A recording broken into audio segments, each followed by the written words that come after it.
Bonsoir, bienvenue à la Maison de la Poésie qui accueille ce soir Anouk Grimbert et Lionel Nakache.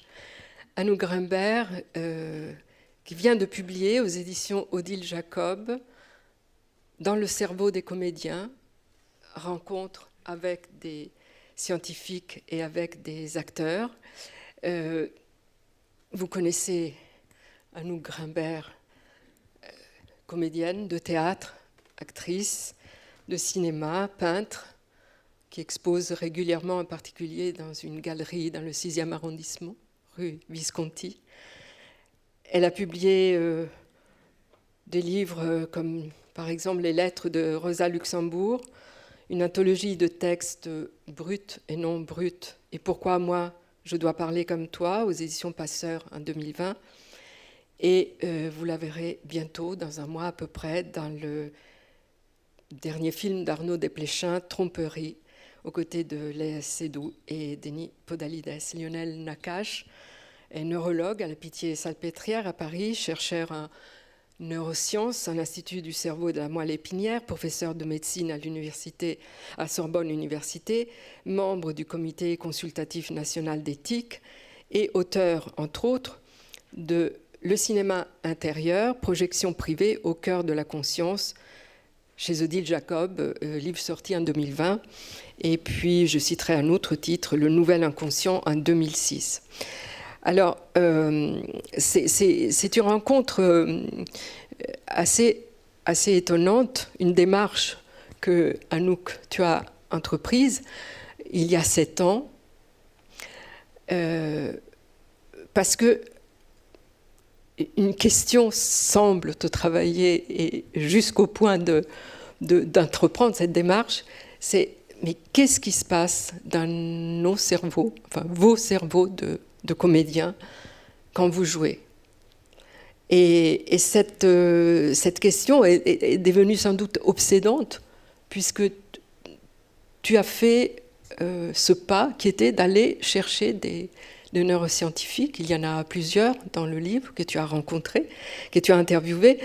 Donc, tu as écrit un livre qui est à la fois un livre d'interview, qui est un essai, et dans lequel tu poses des questions parfois vertigineuses, avec un entêtement, une obstination, une persévérance assez incroyable, qui me font penser à cette curiosité qu'ont les enfants, qui ne se contentent jamais de la réponse des adultes. Enfin, ça dépend des adultes qui leur répondent, mais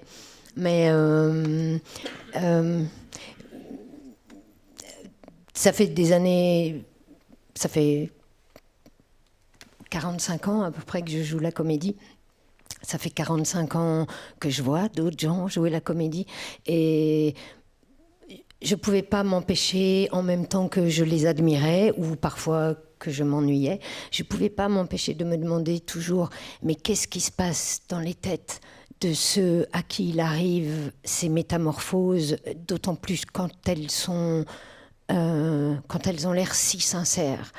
Et alors, en général, quand on dit dans la vie, mais qu'est-ce qui se passe dans nos têtes, on cherche à l'étage de la psychologie, on cherche tout ça. Et puis, le hasard de la vie a fait que je me suis mise à lire des livres de neurosciences, et là, on y est dans nos têtes, quoi, on y est profond. Et c'est comme si on avait un accès à soi presque illimité.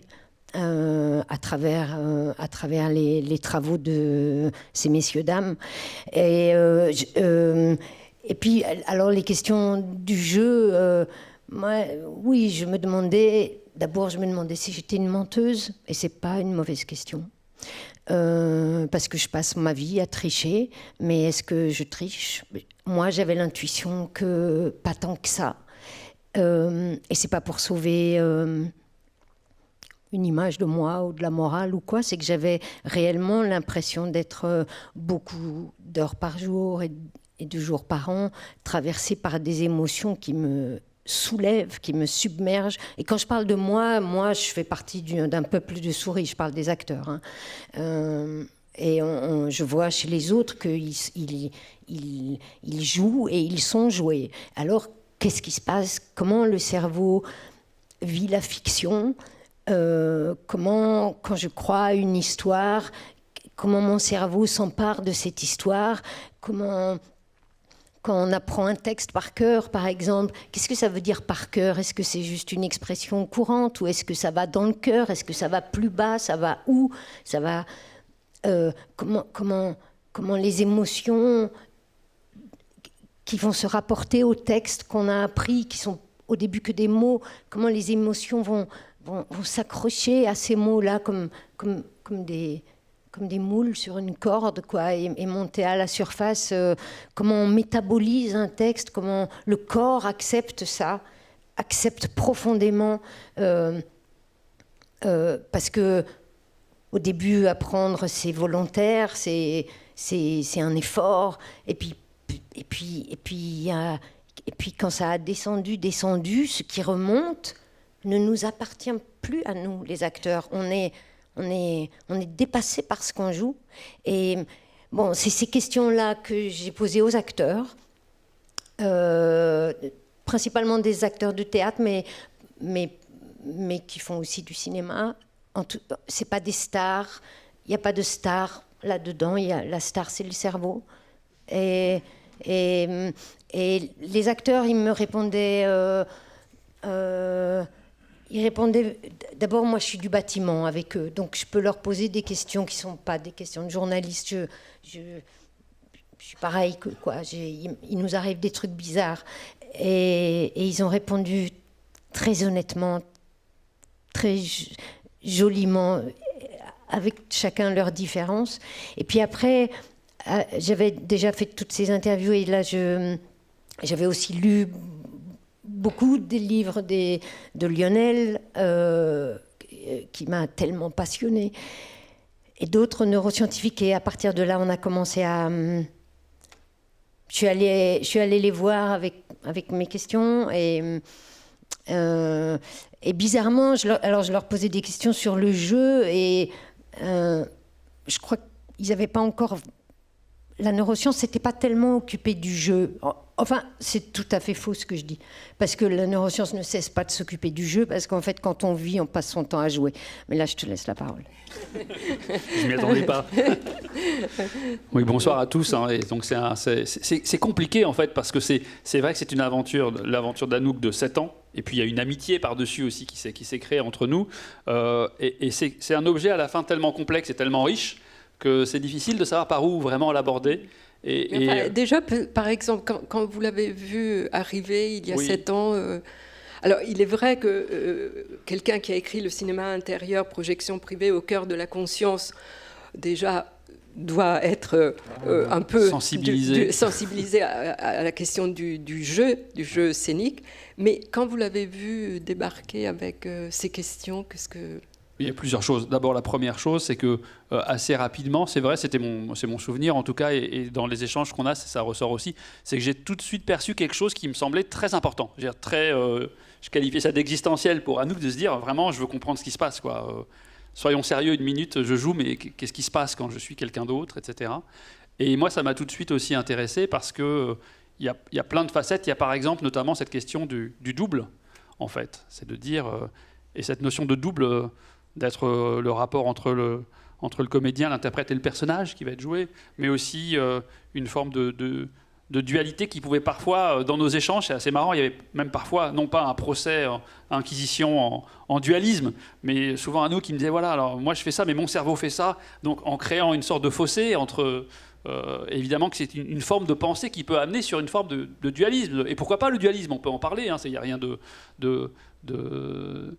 tabou, mais le point donc moi je me souviens du double, et cette question du double elle m'intéresse beaucoup parce que, et c'est peut-être un des points d'entrée dans lequel et le cinéma intérieur en fait est un livre qui utilise le cinéma mais qui n'est pas directement sur le jeu, pas du tout par exemple, mais l'idée, c'est ce qu'Anouk aussi disait, c'est qu'en fait peut-être qu'une des raisons pour laquelle ce thème du double et de la dualité est si profondément ancré aussi chez les comédiens et aussi chez les spectateurs que nous sommes, c'est qu'en fait il y a déjà une forme de dualité entre, si on veut appeler comme ça, la réalité objective du monde, ce qu'il y a autour de nous, et ce que nous en percevons.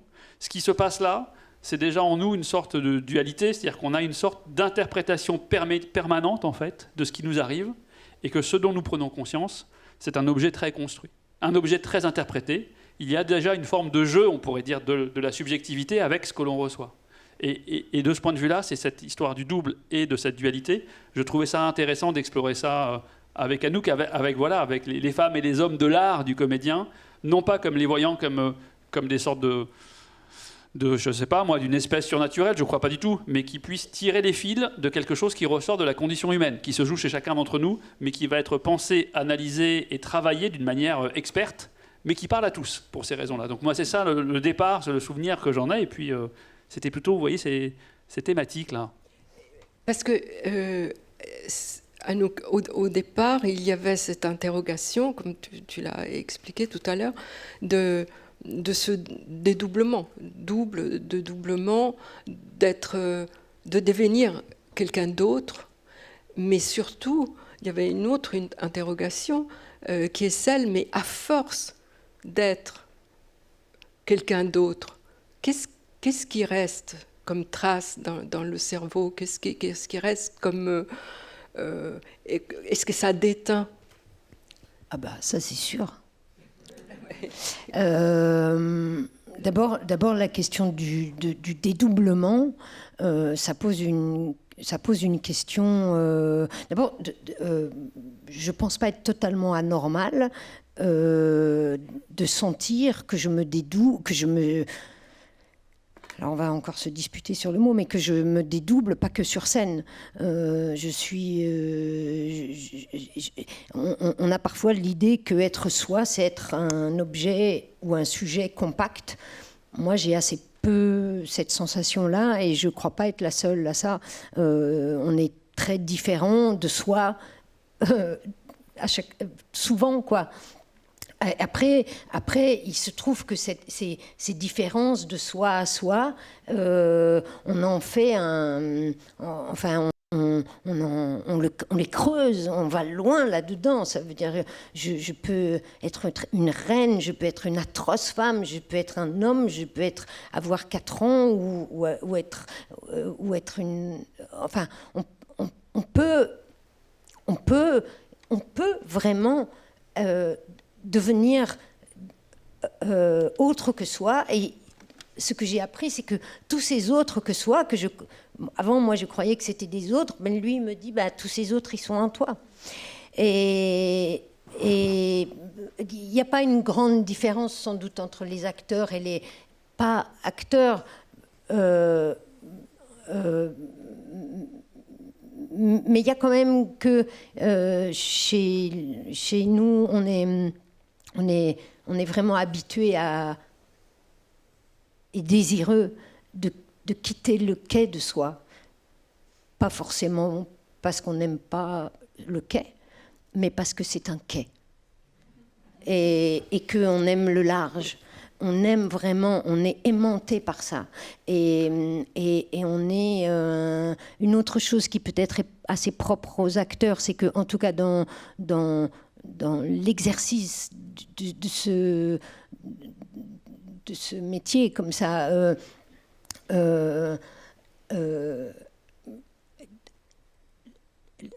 toutes les émotions, si elles sont justes, elles sont bonnes à prendre.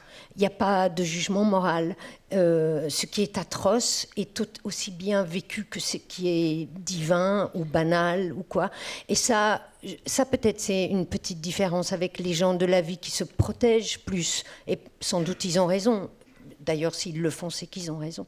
Mais l'espèce humaine est, paraît-il, fabriquée pour se protéger et se censurer de beaucoup d'émotions. Et c'est comme ça qu'elle peut subsister et fonctionner ensemble. Nous, on est plus voyous, quoi. Ou plus explorateurs, tout simplement. Après, je me souviens plus de ta question. Mais ce que je sais, c'est que, par contre, c'est que quelque chose qui me c'est que dans les questions que je me posais, c'est pas seulement Oui, c'est vrai, je suis un peu hantée par la vérité. C'est naïf, mais c'est comme ça. Et c'est un peu paradoxal pour quelqu'un qui triche beaucoup. Enfin, on pourrait croire que je triche. Et la question du double, elle est... on peut vraiment légitimement se dire, mais finalement, à force d'avoir joué un tel, une telle, et une telle, et une telle, et d'avoir été ces gens-là, parce que jouer, c'est être. Il y a un peu jouer et beaucoup être. Et quand je suis ça, et ça, et ça, mais alors qui je suis ? Moi, qui je suis ? Je le sais pas, c'est pas forcément un problème, mais enfin, je le sais un peu plus maintenant. Grâce aux conversations. Oh, moi, je sais pas, mais vraiment, je sais pas qui est dans la salle. Je sais pas si c'est plutôt des scientifiques ou plutôt des pas du tout scientifiques, mais si vous n'êtes pas porté vers la science, mais mon Dieu, je vous conseille d'y plonger parce que qu'est-ce que ça rend heureux. C'est vrai, mais c'est vrai, ça ouvre les méninges. Il y a des fatalités qui se lèvent. D'abord, il y a de la clarté qui se fait. Et puis, c'est très imaginatif. C'est très imaginatif parce que le cerveau est très imaginatif. Et comme il est très imaginatif, on peut imaginer toutes sortes de solutions à la place des portes closes. Je dois dire que je ne suis pas un gourou. Non, vous rassure. Ah oui, non. Et que l'autre aspect, c'est que souvent, quand on se tourne vers les neurosciences ou vers les sciences en général, et parfois de l'extérieur, il y a parfois une attitude qui peut être une attitude pleine de stupeur et tremblement, ou d'avoir l'impression qu'on est face à une sorte de vérité. Nous, ce que nous manipulons, ce sont des choses très simples et très fragmentaires. Et ce n'est pas de la fausse modestie, c'est la réalité. Donc c'est aussi un des éléments de la rencontre. C'est des questions aussi fortes, aussi précises, sur des phénomènes aussi habités que ceux que Anouk rapporte. Et que nous, en face, on a ce qu'on a. Donc l'idée, c'est on a peu de choses, mais ces peu de choses, on y tient parce qu'elles sont démontrées, elles sont construites. Et du coup, l'exercice, ça consiste à pouvoir s'en emparer. Et c'est ça ce qui, moi, je trouvais intéressant, c'est que Anouk s'est emparé de ces idées-là. Et de ce point de vue-là, même vous voyez, le rapport général, on pourrait dire, du citoyen à la science. Ce n'est pas le thème de ce soir. Mais pour moi, la thématique, elle est importante. C'est que, évidemment, on peut devenir scientifique, on peut apprendre les sciences. Mais l'autre chose aussi, c'est de décider, je ne suis pas scientifique, mais ce sujet-là m'intéresse. Et je vais faire l'effort de m'en emparer. Et une fois que je m'en serai emparé, je vais en faire quelque chose. Et ce quelque chose, il a une valeur propre, voilà, qui n'est pas de la science, qui est autre chose. Et bien ça, c'est un exercice, je trouve, qui est absolument unique, et ce terme d'approfondissement. Ouais. Donc voilà, cet aspect-là est aussi important. Et d'ailleurs, ce en quoi le livre est très, très étonnant, c'est que il y a la démarche qui était la tienne, il y a le fait qu'à chaque ligne, pratiquement à chaque ligne, à chaque phrase du livre, il y a une réflexion, une intuition, une idée, une avancée, et puis quand même un retour, parce que tu ne lâches pas ton idée, et donc tu reviens à l'assaut, et puis une écriture, il faut le dire, une écriture, et là si on parle d'imaginaire, d'imagination, c'est vraiment époustouflant, oui. Alors, ce que je voulais... Tu disais tout à l'heure, Anouk, qu'il y a un peu de jeu et beaucoup d'être. Alors, ça me fait penser à une phrase que te dit Alain Françon, qu'Alain Françon dit aux comédiens. Il leur dit, sachez que je suis et je ne suis pas. Je joue. Donc, ce n'est pas to be or not to be, c'est to be and not to be. Et toi, tu trouves que l'équilibre entre les deux, c'est quand même beaucoup d'être et un peu de... Enfin, le jeu, selon ce que dit Alain Françon, c'est quelque chose qui est au-delà de être et ne pas être. C'est autre chose. Quand tu travailles avec Alain Françon, si tu ne fais que jouer, il va te dire reprends. Si tu commences à être, il te dit ça commence. Et si tu oublies que tu joues, il te dit reprends. Oublie pas que tu joues. Parce que c'est aussi un metteur en scène qui nous fait traverser dans des enfin, comment dire, on est traversé par des émotions vraiment parfois tumultueuses, et si on perd pied, si on se laisse trop prendre par, je sais pas, des chagrins, par exemple, un chagrin d'amour enfin, les vrais tumultes intérieurs, comme on a tous, si on se laisse trop prendre, par exemple, concrètement, un chagrin, si on est trop pris par ça, on pleure, c'est pas très intéressant. C'est plus intéressant un acteur... Enfin, d'abord, si on veut vraiment rendre justice aux gens qu'on joue, parce que quand on joue des personnages, pour nous, c'est des gens, on vous joue vous. C'est simple. Enfin, vous êtes très compliqué. Mais par exemple, vous, les gens, s'ils ont un chagrin, les gens les plus touchants, c'est pas ceux qui vont... C'est ceux qui vont le cacher. Donc, pour nous, un acteur, il faut qu'il fabrique il faut qu'il fabrique le chagrin sans qu'il soit fabriqué, et ensuite, il faut qu'il lui fasse barrage. Parce que parce que ça sera ça l'émotion artistique, c'est de voir une personne qui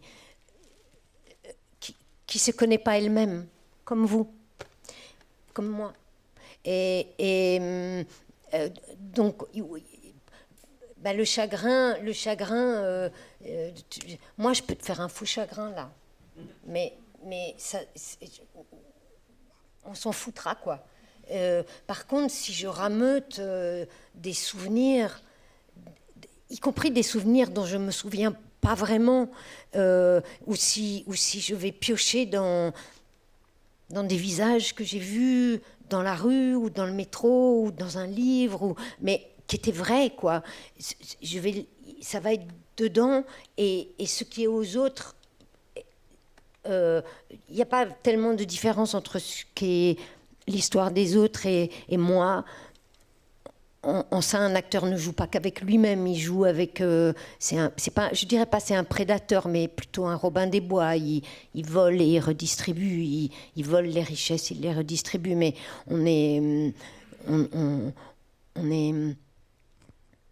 Quand on travaille sur quelque chose, sur un personnage, on est comme des éponges, quoi.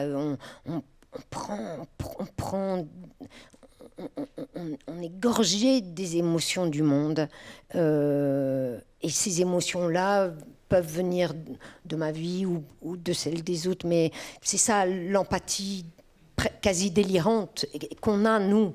L'empathie, normalement, dans la vie, elle a des limites. Elle a des limites que la nature a voulu pour qu'on ne soit pas contagieux tous les uns aux autres. Apparemment, les acteurs peuvent acceptent profondément que ce qui arrive à l'autre leur arrive dans un temps limité. Mais justement, Lionel Nakache, à propos de ce mot que Anouk vient de prononcer, d'empathie, et qui est sans doute l'une des qualités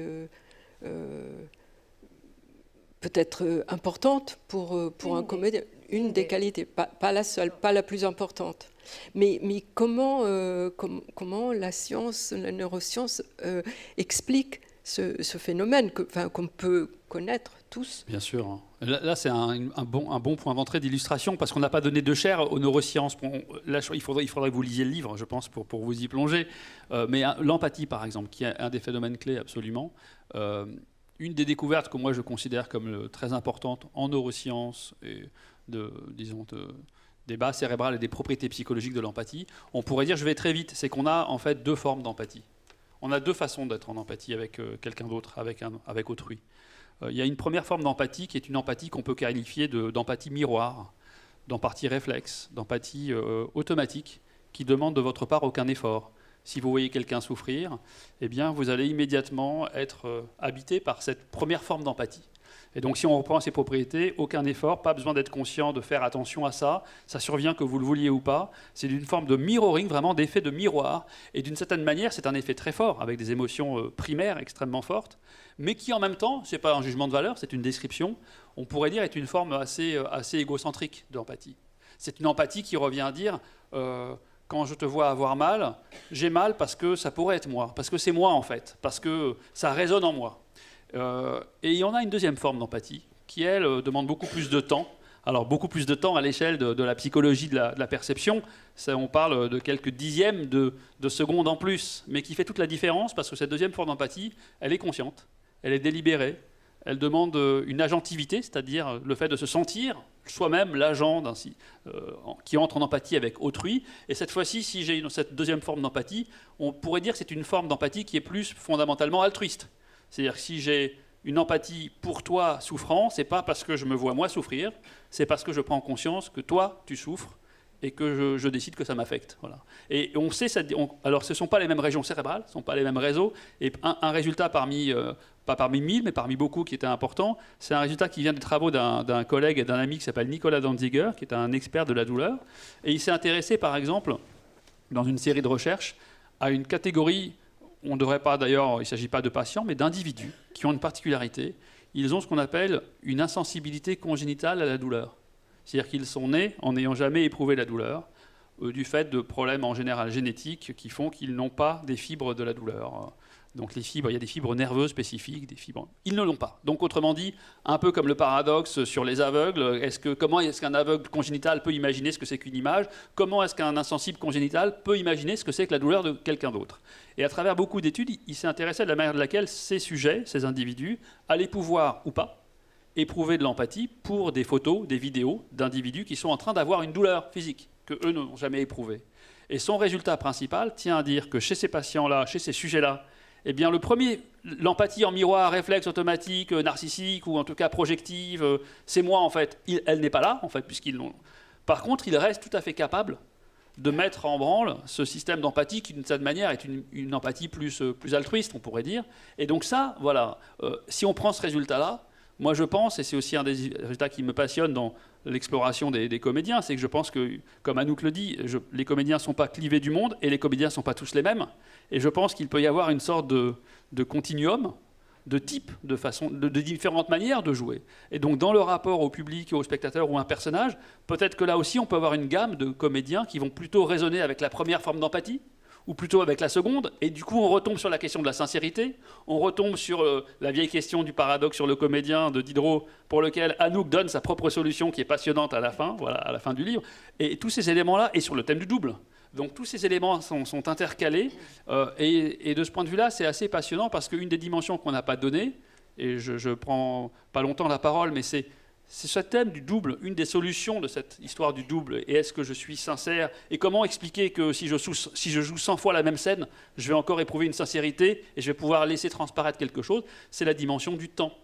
C'est qu'en fait, le double, et c'est là-dessus qu'on a beaucoup échangé, je ne crois pas qu'on ait deux êtres conscients au même instant. Je crois que ce n'est pas possible.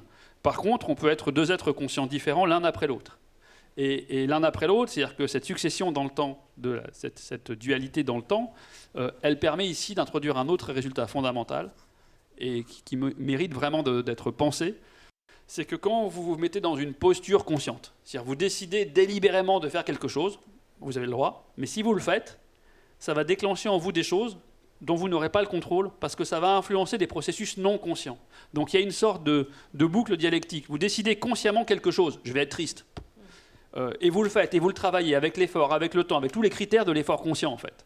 Mais en faisant ça, si vous le faites, et si c'est votre métier, etc., vous allez pouvoir vous transformer dans la capacité à exprimer quelque chose que vous êtes incapable d'exprimer directement volontairement. Donc vous voyez, il y a une sorte de boucle. Vous vous mettez dans un état A conscient, ça va influencer beaucoup de processus cognitifs non conscients qui sont sensibles à votre posture consciente, qui font qu'ensuite, quand vous vous exprimez, vous êtes capable d'atteindre un état que vous n'êtes pas capable d'atteindre uniquement par le fait de décider de le jouer consciemment. Alors vous allez dire, ce qui s'exprime, c'est sincère, c'est pas sincère? Eh bien, c'est né de cette boucle. Je décide de me mettre dans cet état, Et ensuite, j'exprime quelque chose que je suis incapable de générer tout seul, en fait. Et donc, cette sincérité, elle résonne pour moi sous cet angle-là. Vous voyez, une sorte de danse, de ballet avec soi, à travers cette expertise.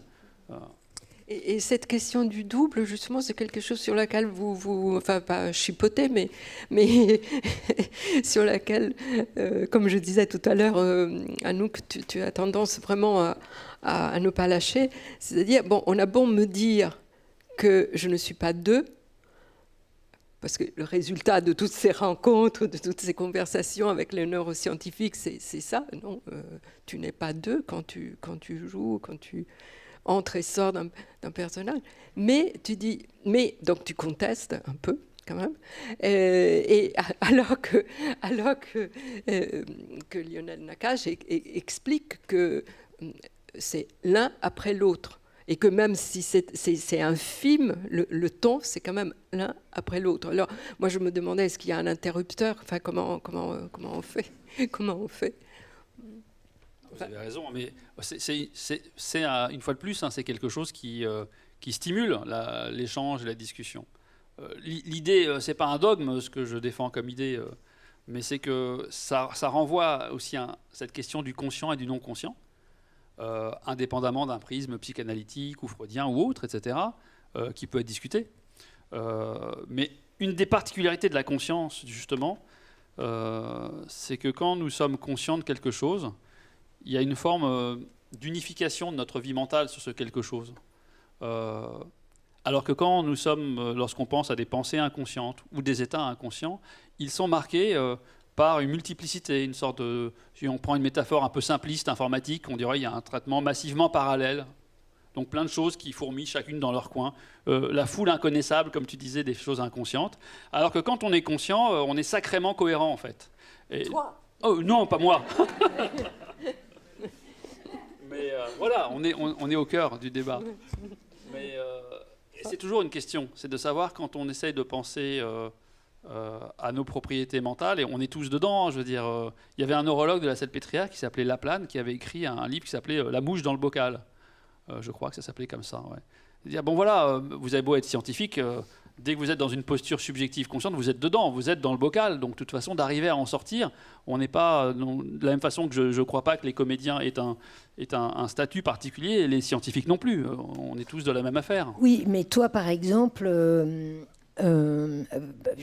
alors le poisson dans le bocal, tu vois, nous, quand on est dans la loge à 8h du soir, il y a 2 bocals et il y a un poisson. Et le poisson, il va devoir sauter d'un bocal à l'autre. Ça, je suis d'accord. Oui, mais tu sautes de l'un à l'autre. Il y a une sérialité. T'es pas les deux en même temps, quoi. Voilà. Tu te dédoubles pas dans 2 bocaux, en fait. D'accord. Ok. Parce que Lionel, quand même, pendant 8 ans, m'a dit non, tu n'es pas double et tu n'as pas 2 cerveaux. Et alors que moi, je me disais que j'en avais au moins 2 pour faire ça, parce que sinon, je ne voyais pas comment. Et surtout, par exemple, un des neuroscientifiques qui s'appelle Laurent Cohen donne une définition du moi, de nos moi. Il dit, moi, je sais que je suis moi, ou toi, tu sais que tu es toi, parce que tu as un nom, tu as une biographie, tu as une histoire, tu es dans un corps, tu le vois, ton corps, et tu es dans un espace que tu vois. Et en gros, c'est ça. Hein. Et alors, je lui dis, d'accord, ok. Et alors, quand je suis une dame du XVIIIe siècle qui est dans un château lugubre et que mon corps n'est plus mon corps tellement il est corseté, et qu'il me fait marcher et penser comme cette femme-là, je crois, en tout cas m'en approcher vraiment, et que ce que je vois, moi, c'est pas le théâtre du XXe siècle dans lequel je travaille, mais c'est le château lugubre, et que moi, je réponds plus à Anouk. Anouk, elle est plus là. Je réponds à Elisabeth. C'est ça mon nom. Et mon intérieur, mon dedans, la vie dans laquelle je me bats, c'est pas ma vie, c'est la vie d'une autre femme qui m'habite absolument, beaucoup plus que ma vie. Ma mère pourrait être morte le soir même, je m'occuperais d'Elisabeth, ou Elisabeth s'occuperait de moi. Alors qui est moi à ce moment-là ? Et je lui disais même, parce qu'un des trucs que les neuroscientifiques disent qui moi, m'intéresse beaucoup, quoi. Mais c'est trop... Bon, ils disent que, par exemple, que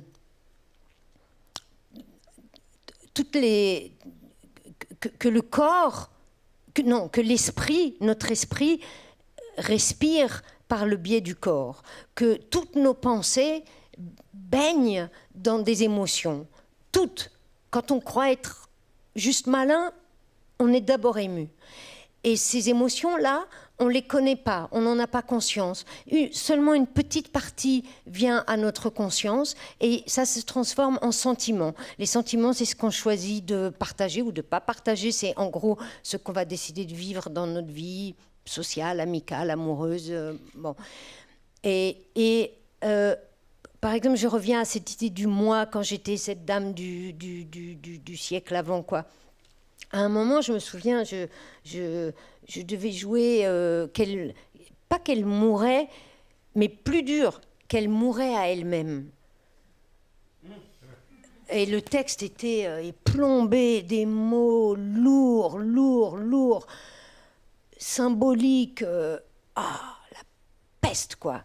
Et puis, subitement, et ça rejoint ce que tu dis des postures, enfin, tu as un truc conscient dans la tête et puis ça va déclencher des processus inconscients, involontaires et tout ça.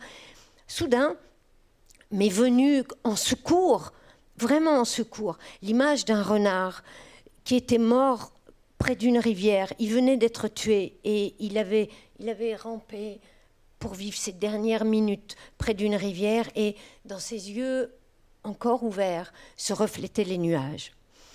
Cette image était gravée dans ma tête. Et pourquoi d'un coup elle est venue se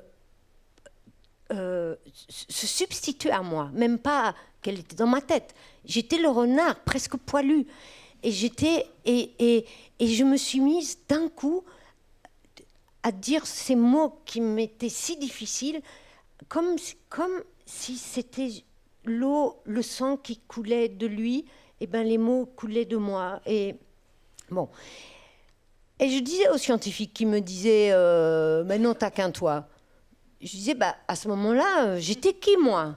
Parce que j'étais plus le renard. Et un renard qui meurt, par exemple, un renard qui meurt, son cœur il bat pas vite, et même presque pas plus. Je crois que mon cœur à moi battait très lentement. Et pourtant, j'avais le trac. Mais je crois que mon corps, mon moi, mon cerveau, était tellement plus intéressé par le renard que par ma vie d'actrice, que mon corps épousait le renard. Et là, il ne m'a pas répondu sur qui moi était. Échec de la science, de la neuroscience. Alors, mais justement, il y a une question qui revient quand on parle des comédiens, des acteurs. On dit ils ont une présence. Enfin, pas tous, malheureusement, mais enfin, il y en a qui ont une présence. Alors, qu'est-ce que ça veut dire, justement, pour toi? Qu'est-ce que ça signifie, cette présence? Qui est présent? Qui est présent, puisque... Je crois que c'est des gens qui acceptent d'être au présent. En fait, c'est pas du tout usagé. On est tous dans le présent, mais on n'y est pas. On est où on projette, enfin, on fait plein de trucs, quoi. Et être présent, c'est être... y a quelque chose qui a à voir avec la simplicité, qui est ça aussi, en fait, on s'aperçoit qu'on l'est rarement, ni dans la vie, ni évidemment dans notre métier, c'est ce qu'il y a de plus dur. Et être présent, c'est être je sais pas, dans une sorte de synchronisation avec soi, mais un soi qui n'est plus vraiment soi. Donc et puis c'est être présent au texte, mais pas non plus pesant à lui. Par exemple, les neuroscientifiques savent que, enfin, ils ont étudié, par exemple, ce que dire des mots faisait en nous. Et c'est fantastique, parce qu'en fait, les mots, on lit le mot citron, et immédiatement, le toucher, le goût, l'odorat, tout ça s'active de façon automatique, avec des souvenirs de citron. Par exemple, il y a des expériences qui ont été faites où on donne à lire un texte où le mot vieillesse ou des mots qui ont à voir avec la vieillesse revient très souvent. Et les scientifiques ont vu que les personnes qui ont lu ces textes ensuite marchent plus lentement. On sait que les mots nous teintent. Et notre métier à nous est d'être teinté. Après, pour revenir à ta question, la présence, je crois, c'est d'être disponible à ce travail que les mots font en nous, et pas seulement le travail que nous on fait sur les mots, mais comment ils nous travaillent et nous labourent. Être présent à l'autre aussi, parce que tu vois, par exemple, il y a des acteurs, ils répètent, enfin ils travaillent en se disant oh là là, comment je vais dire cette phrase, mais il faut jamais réfléchir comme ça. Si tu es avec l'autre qui te parle et que tu sais pas ce qu'il va te dire, parce que dans la vie tu sais pas ce qu'il va te dire l'autre. Si tu reçois sa balle en direct et tu sais pas s'il va tirer à droite et à gauche, parce que lui-même ne sait pas s'il va tirer à droite ou à gauche. Si tu es là présent et présent, le présent, moi je croyais que le présent c'était le présent qu'on s'imagine, quoi, nous, dans la vie. En fait, eux, ils travaillent sur un présent archi petit. Ils sont, par exemple, une des scientifiques qui s'appelle Julie Grèze, elle, ce qui l'anime, quoi, ce qu'elle cherche depuis des années et des années, c'est qu'est-ce qui se passe dans les 300 premiers millièmes de seconde des rencontres. Qu'est-ce qui se joue? Qu'est-ce que je vois de toi dans la façon dont tu penches le visage, dont tes jambes sont croisées? Tout ça qui est de la communication, avant même qu'on ait dit quoi que ce soit.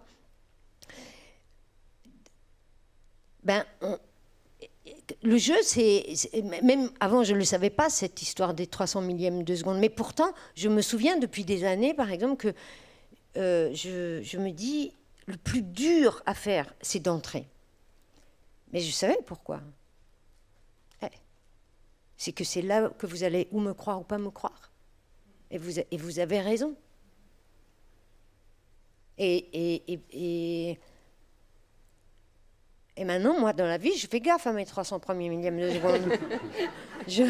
Ça veut dire, avant, parce que... et je vois les 300 premiers millièmes de seconde des autres, quoi. Et il y en a, ça me plaît pas. Ça me plaît pas. Et je trouve qu'ils sont... C'est épais, c'est pâteux, c'est compliqué, quoi. Mais la présence, c'est aussi... je sais pas, peut-être ça a à voir aussi avec ce que tu disais de l'empathie ou d'une tendresse, mais une tendresse qui est comme un oxygène. Mais pardon, je ne veux pas t'interrompre, mais justement, je pensais à... quand on dit dans la vie courante de quelqu'un qui n'est pas acteur, qui n'est pas comédien, il fait du cinéma, il joue la comédie, non, c'est pour pointer une tromperie, une exagération, et pour se dire, je ne suis pas dupe de... peut-être ces fameuses 300 millièmes. Premier millième de seconde. Mais au théâtre, au cinéma, le spectateur accepte justement d'être dupe si le théâtre est bon et si le cinéma est bon. Et ça me fait penser à quelque chose qui avait été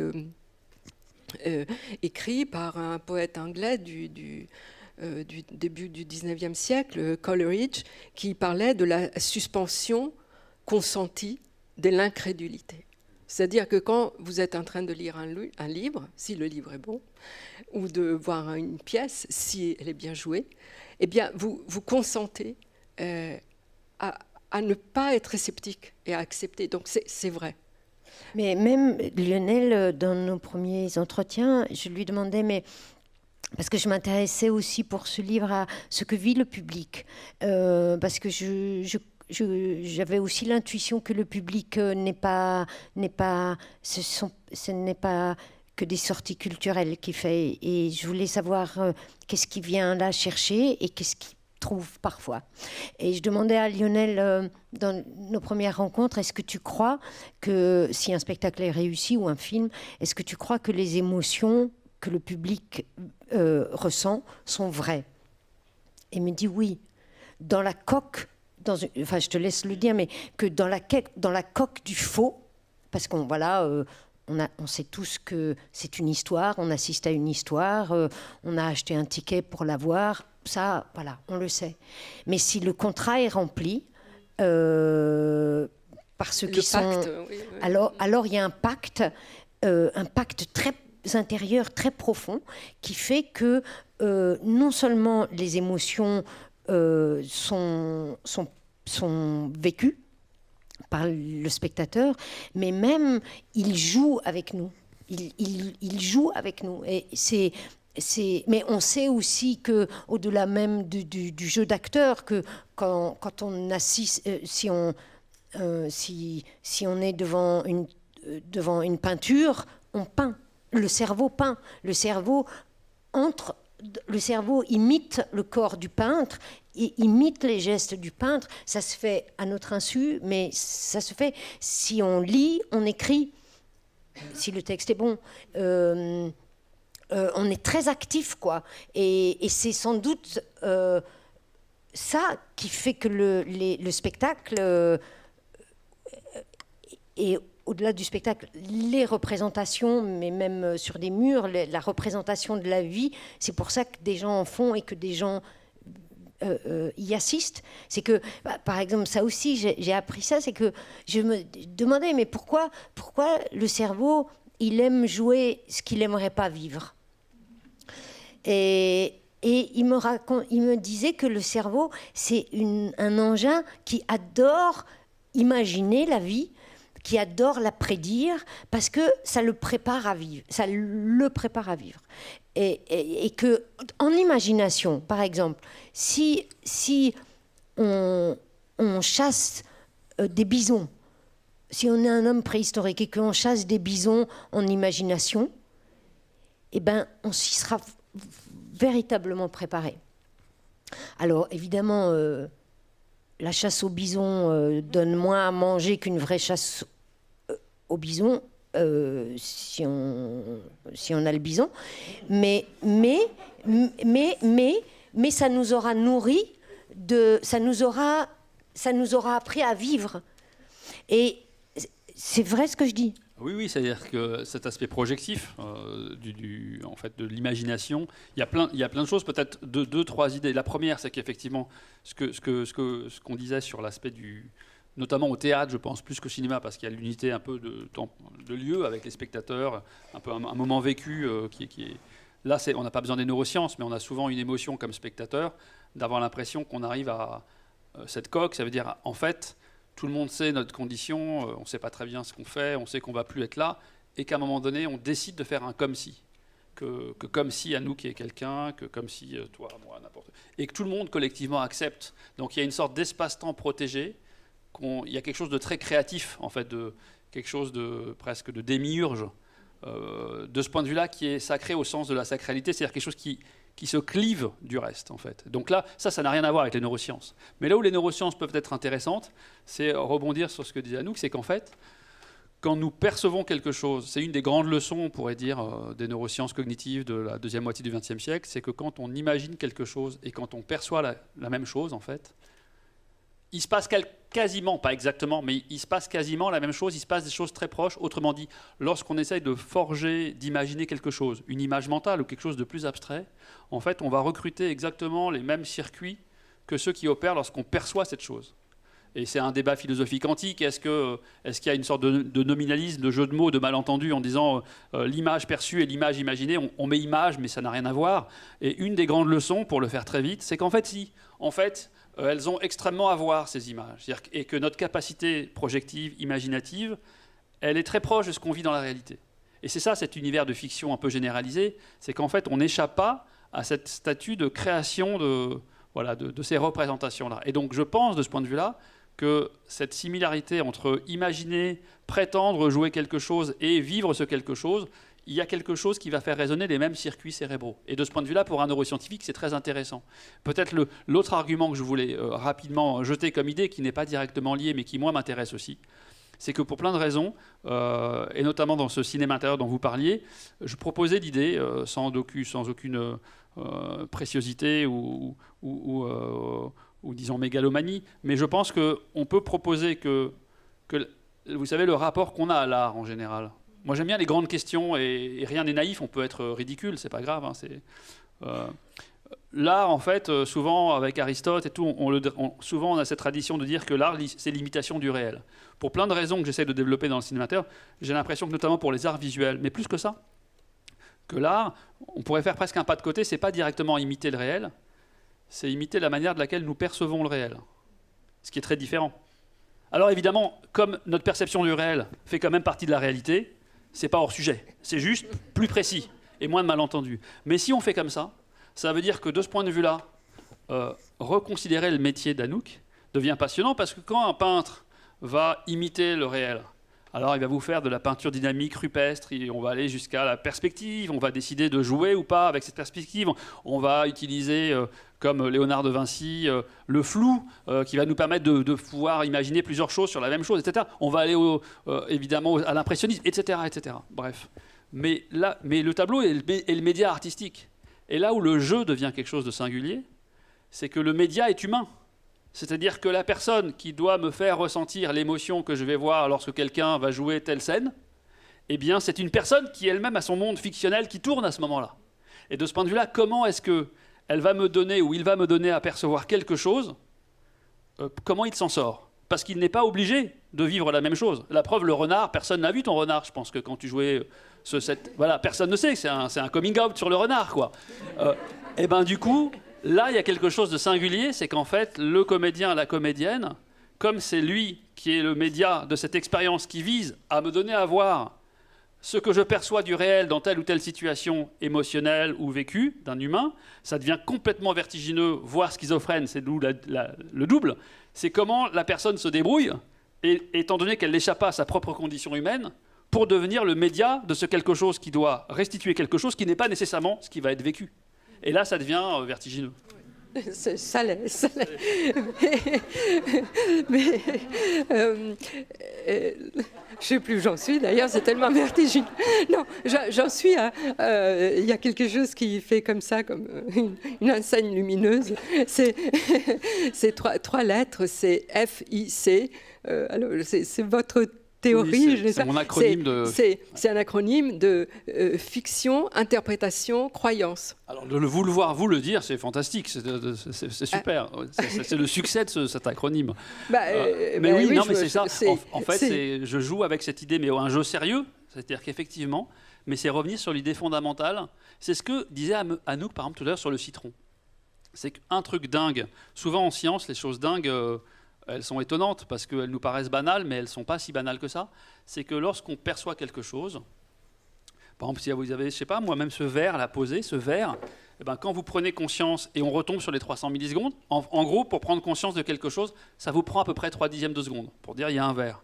Mais ce qui est dingue, c'est que quand on prend conscience de quelque chose, c'est pas une sorte d'enquête à la Sherlock Holmes, de dire ah, il y a un objet transparent avec quelque chose à un niveau liquide qui est posé, ah, ça doit être un verre. Ça prend plus de 3 secondes alors. Exactement. Parce que ce dont vous prenez conscience, c'est immédiatement un objet qui est interprété, qui fait sens pour vous. Et en fait, ce processus-là, il a 3 grandes dimensions qui sont cette notion de fictionnalisation, même dans les opérations les plus banales. Alors ensuite, on peut s'intéresser, aller sur un divan, s'intéresser à des fictions complexes, mais juste ouvrir les yeux sur le monde, où vous êtes déjà dans la fiction élémentaire, et il y a des processus interprétatifs, d'où le I, c'est-à-dire qu'en permanence, notre cerveau va faire des paris, et tout ce travail procède de manière largement non consciente. mais influencé par votre passé, par votre expérience, par vos connaissances, parce que vous avez appris consciemment. D'où le balai entre conscient et non conscient. Et puis, croyance, c'est-à-dire qu'on a un degré d'adhésion à nos pensées. On peut se dire qu'a priori, il y a de fortes raisons de penser qu'on est vraiment ce soir à la Maison de la Poésie, qu'on est trois, etc. Mais on peut exercer ce sens critique. Et on peut parfois avoir une adhésion plus ou moins marquée avec nos contenus mentaux. Et parfois, s'il se passe quelque chose, si pendant que je parle avec vous, vous changez complètement d'identité, je vais me dire, il y a eu un piège en coulisses, il y a une caméra cachée, quelque chose. Bref, on peut exercer un sens critique sur ce qu'on pense. Et donc c'est pour ça que les trois grandes dimensions, c'est cette fiction, cette interprétation, croyance, et l'idée c'est de jouer avec cette théorie un peu générale qui nous permet d'unifier la perception, l'imagination, le rêve, l'hallucination, la mémoire de soi, et in fine même toute notre vie consciente, elle répond à ce schéma narratif. Et c'est pour ça effectivement que dans ce cadre-là, pouvoir échanger avec Anouk, c'est parce que là on résume un peu 7 ans, mais c'est assez marrant. Il y a un souvenir sur lequel j'étais revenu, je ne crois pas que ce soit dans le livre, mais une fois Anouk m'avait envoyé une photo, et je ne sais pas si tout le monde a en tête, vous savez, moi ça m'avait pensé à ça, le film des frères Cohen, Fargo, qui est un film absolument génial. Et donc elle m'a envoyé une photo, mais qui était, vous savez, il y a une policière, il y a les policiers gradés qui sont complètement cons, qui n'ont rien compris à ce qui se passe, et puis il y a cette policière qui persiste, qui formule ses hypothèses, et puis à un moment donné, il y a une sorte de schéma d'hypothèse avec tous les éléments de ce scénario un peu complexe, cette histoire. Et en fait, c'est ça, tu avais envoyé une photo avec des trucs de Laurent Cohen, avec des trucs à moi, des trucs de comédiens, et on voyait vraiment cette ténacité de construire une pensée propre là-dessus. Mais ce que Lionel raconte du verre, déjà c'est fascinant, mais le verre n'est pas profondément impacté par les fictions que tu te fais sur le verre. Voilà. Oui, non, quand je vous dis, voilà. Je vous dis qu'elle ne lâche pas. Alors que ce qu'il vient de dire, évidemment, ça vaut pour toutes les relations humaines qu'on a tous les uns avec les autres et avec la vie entière. Et là, ça fait sacrément cogiter, quoi. Parce qu'on se dit, le verre, je le vois, je verrai jamais le verre, je verrai que l'image du verre. Bon, mais je te verrai jamais, tu me verras jamais. Tu as affaire qu'à une image et affaire qu'à une image, et mon image est pleine d'a priori, et idem avec toi, ce qui explique pas mal des frictions, de malentendus, de complications, quoi, de complications. Et alors, c'est déjà tout à fait passionnant de découvrir ça. Et puis après, ça se fait un peu à notre insu, mais après on se dit, mais si ça va si loin qu'on se met en effet à devenir quasi par hygiène mentale, à être critique des images qu'on a, des perceptions qu'on a, des histoires qu'on se raconte, y compris des choses dont on est tout à fait convaincu sur sa propre vie ou sur la vie des autres. Et là, la vie, c'est ce que je disais tout à l'heure, c'est vraiment pas un gourou du tout, c'est plutôt sévère, quoi. Mais vraiment, ça ouvre les méninges sérieusement. Et cette histoire de fiction qui donc est au cœur, c'est-à-dire que le cerveau apparemment ne peut aborder la réalité qu'en se racontant des histoires. Et il n'a pas d'autre moyen. Donc la fiction, c'est son essence, au sens de l'essence de la voiture. C'est son matériel pour arrimer à la vie. Et du coup, ça m'a fait cogiter. Je me suis dit, mais c'est peut-être pour ça que nos cerveaux de comédiens, ça fonctionne, la fiction. C'est qu'en fait, notre cerveau, acteur ou pas acteur, notre cerveau ne manipule que de la fiction. Donc si on lui donne du Molière, du Shakespeare, du Marivaux ou même un produit plus quotidien et contemporain, il va métaboliser cette fiction, il va y adhérer comme il adhère à la vie. Et il va y croire, et les émotions vont s'y agrégé. L'inconscient, parce que là je vais peut-être te laisser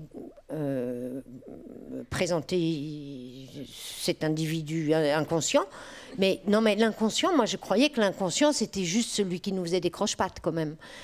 Je croyais que c'était lui qui nous faisait faire les lapsus, que c'était lui qui nous faisait faire des rêves bizarres. Et bon. Et Lionel, c'est vraiment un de ses domaines de recherche. Et par exemple, enfin, je me sens mal placée pour en parler, mais bon, j'ai le droit aussi. Ouais.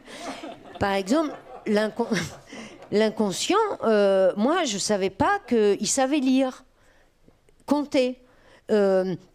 Par exemple, je crois que c'est des expériences que tu as fait, mais on donne à lire 5-6 mots, genre vallée, chocolat, myrtille, et puis on injecte dans cette liste de mots un mot qui a une consonance un peu violente comme guerre. Mais ces mots sont présentés au public, enfin pas au public, aux gens, quoi, je ne sais pas comment on dit ça. Bon. Au sujet de l'expérience. Ils sont présentés si vite que le conscient n'a pas le temps de les lire. Eh bien, qui les lit et surtout, qui se rend compte qu'il y a eu le mot guerre et qu'il y a du danger? C'est l'inconscient qui a eu le temps de le lire et qui en a informé en bas, là, où ça a peur. Et du coup, il y a le cœur qui tape et les scientifiques lisent le cœur qui tape. Voilà, on peut pas. Rien à ajouter. Non, j'ajouterais une seule chose. Ça fait partie des échanges qu'on a eu aussi. Les résultats d'expériences que Anouk mentionne, elle fait absolument état d'expériences authentiques, etc. Et le seul pas de côté que je ferais, c'était un peu celui que je faisais dans le Nouvel Inconscient aussi, c'est que je pense qu'il y a, de mon point de vue, et on peut le discuter tout ça, mais c'est qu'à nouveau, parler de la conscience au singulier, ça a un sens du fait du fonctionnement très unifié de la conscience. Et en fait, ce qui m'apparaît à moi comme une erreur conceptuelle parfois, je ne parle pas d'Anouk, mais en général, et bien avant, c'est de projeter sur la vie mentale non consciente cette propriété de singularité, au sens singulier, de la conscience. Et donc, par exemple, dès qu'on parle des processus inconscients, en les qualifiant de l'inconscient au singulier, souvent on tombe dans une trappe qui consiste en fait à penser la vie mentale inconsciente comme on revient dans le double, comme un double de la conscience, mais sauf qu'il n'est pas conscient. Alors qu'est-ce que c'est ? Et cette critique-là, elle avait été même énoncée il y a très longtemps, même à l'époque de Freud, par exemple, il y avait Janet à Paris, Pierre Janet, qui avait fait cette critique à Freud en disant, voilà, mais votre construction dans la première topique, et après, ce dont vous parlez de la vie mentale inconsciente, ça revient à construire une sorte de conscience double, et que ça, à mon sens, il y a peut-être eu une erreur, tout le monde fait des erreurs, nous compris évidemment, mais de projeter sur la vie mentale inconsciente. Et donc, par exemple, quand Anouk parle, en l'écoutant, je suis tout à fait d'accord sur l'aspect qu'effectivement, et ça c'est un scoop génial, c'est qu'en fait, on n'a pas besoin d'être conscient pour accéder à des interprétations élaborées de sémantique, de symboles culturels, que vous avez besoin d'une transmission socialisée pour apprendre à lire. Et bien ça, une fois que vous l'avez appris consciemment, eh bien ça peut procéder de manière non consciente. Simplement, ce processus non conscient, par contre, il ne présente pas la singularité. Il y a un psychanalyste qui s'appelle Demijola, qui disait même, ça m'a évidemment fait plaisir que des psychanalystes disent la même chose, dire il n'y a pas un monsieur inconscient tapis en vous, il n'y a pas un monsieur inconscient ou une madame inconscient qui est en vous. Non, la difficulté de penser l'inconscient de manière consciente, parce qu'on est enfermé dans notre posture explicite consciente, c'est qu'il s'agit de structures de fonctionnement qui n'ont pas ce phénomène de cohésion. Donc il y a une foultitude de processus cognitifs non conscients, mais dès lors qu'on commence à projeter sur la vie mentale inconsciente quelque chose qui semble être une propriété spécifique de la conscience, alors peut-être qu'on arrive dans une forme de débat. Mais ça fait partie du débat qu'on a eu sur le double aussi, et sur le double, sur le conscient, sur le non-conscient. Voilà, donc la discussion n'est pas close du tout. Mais par exemple, l'inconscient, l'inconscient, enfin l'inconscient pas singulier, l'inconscient archi-pluriel, il a une capacité à scanner les situations de nos vies plus rapidement et plus finement que notre conscient. Il sait il sait de quoi sont faites les choses dans lesquelles on vit, il sait de quoi sont faits les visages qui nous font face, et il nous informe comme il peut dans sa langue, que je ne connais pas. Et il n'y a pas beaucoup de choses qui nous arrivent en haut, enfin, quand même un peu, mais par exemple, ils ont fait une autre expérience. Ils ont montré un très court film de Hitchcock à une population de gens qui ne se connaissaient pas du tout, de tous âges différents, tout ça, pour mesurer leur activité cérébrale. Et entre autres, je crois que ce qu'ils cherchaient là, dans cette expérience, c'était de comprendre, enfin, de voir s'il y avait une synchronie dans les cerveaux. Une synchronie dans la réception des événements. Bon. Alors, ils se sont aperçus que oui, il y a une synchronie. C'est-à-dire que même dans une salle de spectacle, si on pouvait enregistrer l'activité cérébrale des spectateurs, on verrait que plus profond encore que le conscient, l'intelligence, on vit en même temps les mêmes choses qui viennent du bas, qui sont très inconscientes. Et chose plus incroyable, je ne sais pas si c'est ton équipe qui l'a fait ou quoi, c'est qu'ils ont mis un patient qui n'était plus conscient, qui était... C'est l'équipe d'Adrien Owen qui est au Canada et une de ses collègues. En fait, ils ont exploré des malades qu'on voit aussi ici. C'est des malades qu'on appelle éveillés non communicants. Et la question de savoir est-ce que ces gens sont conscients ou pas. Mais ils sont dans le coma. Ils ne sont pas dans le coma parce qu'ils ont les yeux ouverts. Simplement, on n'arrive pas à communiquer avec eux. Et donc, il y a d'un côté ce qu'on peut appeler les états végétatifs. Et puis, à l'autre extrême, il y a des gens qui sont conscients. Mais comme ils ne communiquent pas, le fait de démontrer et de découvrir qu'ils sont conscients est difficile. Et ils ont mis cette même personne, ou ces mêmes personnes, je crois qu'il y en a eu plusieurs. C'était une, là, dans ce premier... Ah, d'accord, ok. Et ils ont mis cette même personne devant ce même film de Hitchcock, et l'activité cérébrale était exactement la même, et aux mêmes endroits que les autres individus bien portants. C'est impressionnant, quoi. C'est un résultat important, absolument, parce que c'était un petit film de Hitchcock en noir et blanc qui s'appelait, je crois, Bang. Et peut-être vous connaissez, certains d'entre vous l'avez vu parce que c'est un classique, c'est où le scénario, parce qu'il y a un scénario avec un très grand suspense. Et c'est ce qui permet de voir la dynamique de la narration chez le spectateur parce qu'il faut voir que le cinéma, c'est comme un laboratoire expérimental, contrairement au théâtre. C'est qu'on est tous les yeux rivés sur un écran et on nous dicte vraiment les images qu'on doit voir. On les injecte presque sur nos rétines, on voit le centre de l'écran. Et bien du coup, c'est un court-métrage dans lequel il y a un enfant qui découvre le pistolet de son père et tout le monde pense que le pistolet n'est pas chargé, mais en fait, le spectateur sait qu'il est chargé. Et l'enfant joue avec et on se dit, mais il risque de tirer et de tuer quelqu'un. Et c'est par cette expérience qu'effectivement, ce patient, son diagnostic a pu être corrigé. Et ça, c'est un point important. Moi, j'aimerais revenir sur ce que tu disais avant. C'est que l'aspect conscient-inconscient, et tu le disais, je trouvais de manière extrêmement vraie, c'est-à-dire qu'en fait, dans cette complémentarité, un peu comme le Bernard l'Ermite et l'anémone, vous savez, la conscience, elle a ses... En fait, j'ai pas compris le Bernard l'Ermite et là. Il n'y en avait pas. Je cherchais une sorte de fonctionnement symbiotique. Et c'est un truc que j'avais vu à l'école primaire, moi, un film sur le Bernard l'Ermite et l'anémone. C'est comme ton renard. Voilà. Et donc, en fait, dire un fonctionnement symbiotique entre deux individus qui n'ont pas les mêmes propriétés. Et donc, en nous, il y a un truc intéressant. C'est que quand on est conscient, il se passe des choses fantastiques. Déjà, on a une vie subjective à la première personne. C'est plutôt sympathique pour soi. Et puis, il y a cette cohérence. On peut décider de se projeter, d'avoir une agentivité. Donc, il y a beaucoup de choses qu'on peut faire. Mais il y a aussi des choses très limitées. C'est qu'on est conscient de très peu de choses à la fois. Et on a une capacité de calcul, si on veut se mettre dans une posture de psychologie en tant que théorie de l'information, très difficile. Ça veut dire dès qu'on demande à quelqu'un de faire une soustraction avec des nombres à deux chiffres, ça va nous prendre plusieurs secondes, on va être paumé un peu.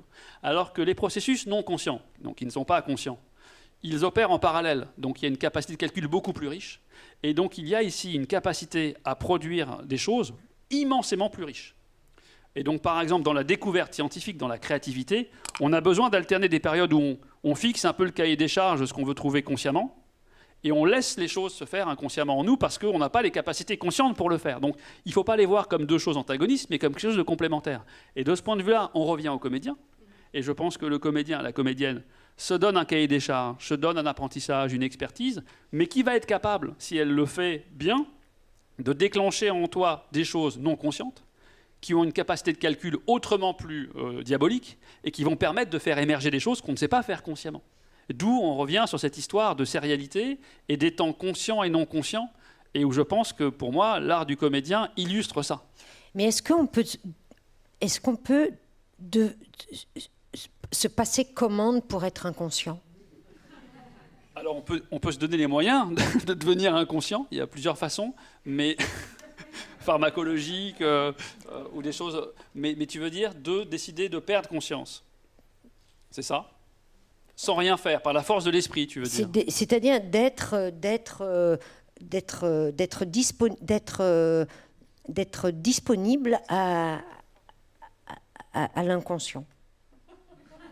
Par exemple, par exemple, moi, quand je travaille un texte chez moi, toute seule, ou bien pas trop quand je suis en train de l'apprendre, parce que ça c'est, mais que j'essaye de comprendre de quoi ça cause. Eh ben, je m'aperçois que d'abord que je peux rester 4-5 minutes sur 2 mots, et que ces 4-5 minutes, je réfléchis pas, c'est quelque chose qui se dilate. Donc, c'est pas que donc ça doit être une sorte de lecture inconsciente. Et en général, je trouve des choses qui sont que je prends note, mais pas analysées, quoi. Et le lendemain, je vais à la répétition avec ça, et ça s'avère opérant. Moi, ça me va totalement, ça. Ok. Pourquoi? Parce que ça revient sur... Il y a une sorte de recette de la créativité qui a été découverte il y a longtemps déjà, hein, notamment un Américain qui s'appelait Wallace, un grand mathématicien français qui s'appelait Jacques Hadamard, qui est parti aux États-Unis pendant la guerre et qui a fait aussi de la psychologie de la créativité scientifique. Et au début, leurs travaux vraiment se recoupaient. Ils ont produit cette recette de la créativité qu'on peut maintenant commencer à explorer au laboratoire et avec des illustrations comme celles que tu donnes. Au début, c'était en s'intéressant à des grands scientifiques, à Einstein, à Poincaré, le physicien et mathématicien français. Et à chaque fois, on a tous, et puis dans la vie de tous les jours, on a tous ce que tu viens de dire. C'est-à-dire qu'à un moment donné, il y a quelque chose que vous cherchez ou un problème qui vous turlupine, vous n'arrivez pas à trouver la solution. Et vous restez dans un état conscient, c'est-à-dire vous avez une vie subjective à la première personne, mais il se passe des choses en vous, donc des processus non conscients, qui opèrent même lorsqu'on est conscient. Hein. Une fois de plus, lorsqu'on est conscient, l'essentiel de notre vie mentale n'est pas consciente, de toute façon. Ensuite, il y a des états où on n'est pas conscient de manière intransitive, on n'est pas conscient tout court, hein, de quel que soit le contenu, on va dire. Qu'est-ce que ça veut dire intransitif? Ça veut dire, souvent, on utilise pour la conscience cette notion un peu qui vient de la phénoménologie, de dire que quand on est conscient, on est toujours conscient de quelque chose. Donc on distingue la question de l'état de conscience. Est-ce que je suis dans un état conscient, quel que soit le contenu? C'est ça ce que je vais appeler intransitif. Ou on s'intéresse à comment ça se fait que je sois conscient de ce contenu et pas d'un autre. Donc même lorsqu'on est dans un état conscient, il y a énormément de processus dont on n'a pas conscience, qui ne sont pas le contenu de notre conscience. Et cette recette de la créativité, elle vous montre qu'en fait, ça marche dans la vie de tous les jours. Et dans ce que tu dis, je pense que c'est une illustration pour moi, en t'écoutant, c'est très parlant. Il faut une phase de préparation. Donc il faut d'abord penser consciemment à un problème, comme les mots que tu lisais, tu dis « je veux les lire ». Mais en général, ça ne suffit pas à résoudre le problème. Il faut une deuxième période qui est une phase d'incubation. Et l'incubation, c'est soit en ayant les choses sous les yeux, mais ça peut être aussi d'aller se balader dans la rue. Le mathématicien Poincaré, je ne suis pas mathématicien, mais il y avait un truc qui s'appelle les fonctions fuchsiennes. Il pensait depuis des mois, etc. Et puis à un moment donné, il met le pied sur la marche du bus, et il a l'idée qui surgit à la conscience. Et on a tous ça. On a tous des trucs, pas les fonctions fuchsiennes, mais on n'a pas des choses qui vont changer mais qui vont changer notre vie à nous, même si ça ne change pas la vie de la science ou du monde. On trouve un problème, et comme tu dis, on ne sait pas d'où ça vient. Et ça, c'est du coup, il y a eu la préparation, l'incubation, il y a la phase d'illumination, le eureka, et puis la phase de finition, c'est qu'on vérifie quand même que ça marche, qu'on ne s'est pas planté, et que ces 4 trucs, même le mot sur le bout de la langue, quand vous cherchez un mot, d'abord il faut le chercher pour le trouver. Si vous ne le cherchez pas, vous ne le trouverez pas. Et puis s'il ne vient pas, souvent il faut penser à autre chose, et puis il revient, et puis on vérifie que c'est bien le bon mot qu'on voulait faire. Donc de la relativité générale au mot sur le bout de la langue, il y a une même recette mentale qui opère. Et de ce point de vue-là, du coup, ce que tu dis, je trouve, est extrêmement parlant, c'est qu'on a besoin là aussi, quand on a ça, on voit un dialogue en nous, entre ces processus conscients, non conscients, qui sont à l'œuvre. et qui finirait par vous mettre d'accord, presque. On ne cherche pas nécessairement à être d'accord. Hein. Non, parce que non, mais quand c'est tu disais, reparti pour quelques oui, années ça, encore. Mais quand tu disais tuer ton cerveau, tu viens aussi de raconter que il y a tant de choses dans ton cerveau qui t'appartiennent pas que tu peux pas vraiment dire tuer ton cerveau. Alors, ça dépend ce que tu appelles tu.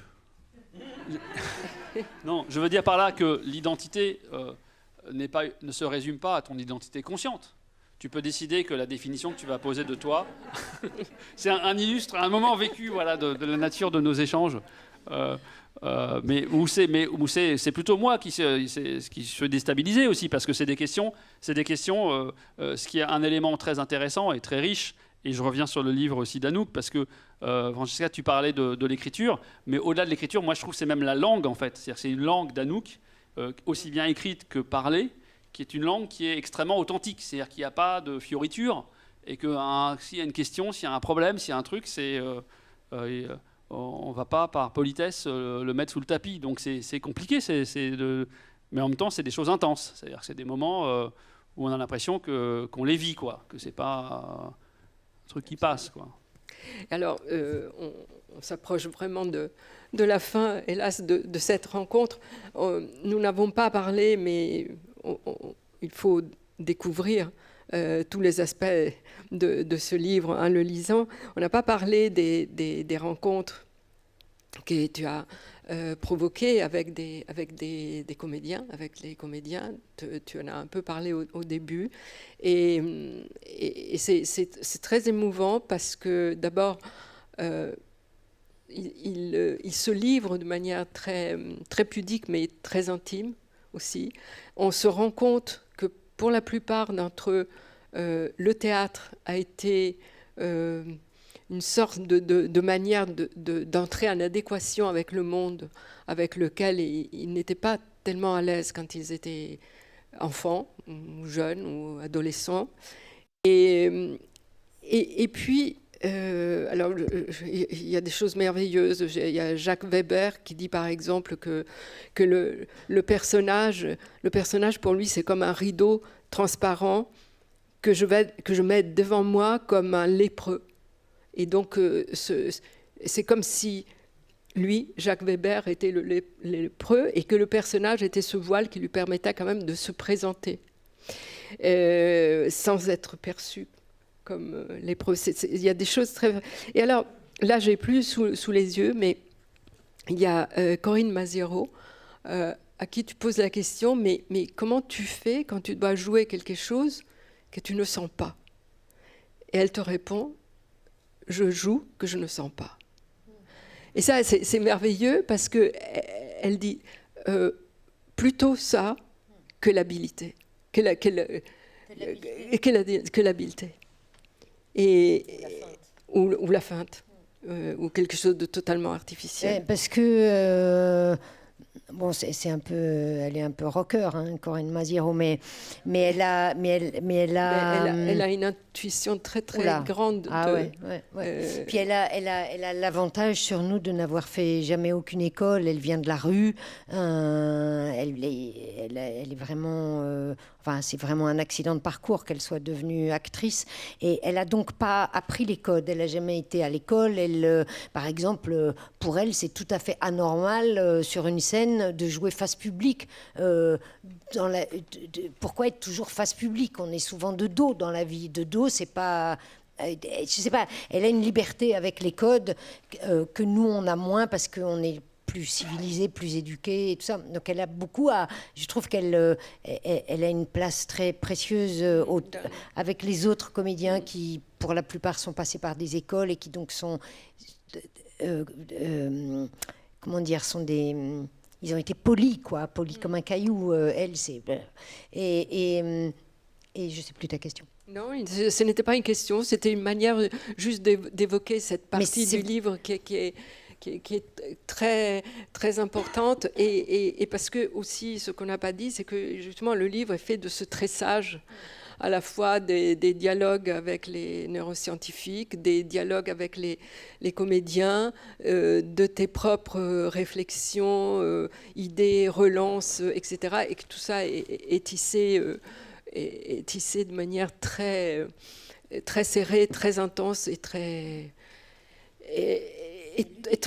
oui, aussi parce que effectivement, il y a des découvertes. Non, mais parce que c'est comique, le cerveau. C'est naturellement comique. Oui, on finit par... On finit par le reconnaître. Mais oui, et c'est pour ça que moi, je sais pas...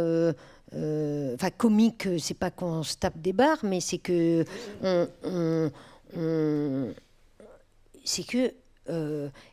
comme le cerveau est un peu branquignol, vous imaginez que c'est quand même juste une petite éponge dans une boîte noire. Il fait beaucoup de trucs, cette éponge.